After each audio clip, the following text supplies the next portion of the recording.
साताऱ्यामध्ये नागरिकांवर मधमाशांनी हल्ला केलाय। एकनाथ शिंदे पुलाची पाहणी करत असतानाच ही घटना घडली आहे। शिंदेंना तत्काळ गाडीमध्ये बसवल्यानं अनर्थ टळलाय। केबल स्टे पुलाची पाहणी करत असताना मधमाशांनी हल्ला केलेला आहे। त्यानंतर तातडीनं एकनाथ शिंदे यांना गाडीत बसवण्यात आलेलं आहे। उपमुख्यमंत्री एकनाथ शिंदे यांनी तापोळा ते अहिर या नवीन केबल स्टे पुलाची चालत पाहणी केली। या दरम्यान काही वेळासाठी हा पूल नागरिकांना खुला करण्यात आला होता। दरम्यान उपमुख्यमंत्री एकनाथ शिंदे यांचा पुलाच्या कामाची पाहणी करून ते पुन्हा गाडीत बसायला गेले असता अचानक पुलावर उभे असणाऱ्या नागरिकांवर मधमाशांनी हल्ला केलाय। यामध्ये काही जणांना मधमाशांनी चावा देखील घेतला। मात्र एकनाथ शिंदे यांनी हे वेळेत गाडीत बसल्यामुळे अनर्थ टळलेला आहे। उपमुख्यमंत्री एकनाथ शिंदे हे पुलाची पाहणी करत असतानाच हा सगळा प्रकार घडलेला आहे। साताऱ्यामध्ये नागरिकांवर मधमाशांनी अचानक हल्ला केलेला आहे।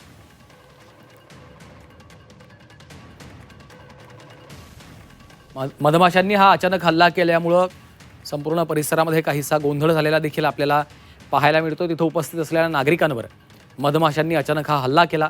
त्याचवेळी उपमुख्यमंत्री एकनाथ शिंदे हे या पुलाची पाहणी करत होते, त्यामुळे तत्काळ त्यांना गाडीमध्ये बसवण्यात आलेलं आहे।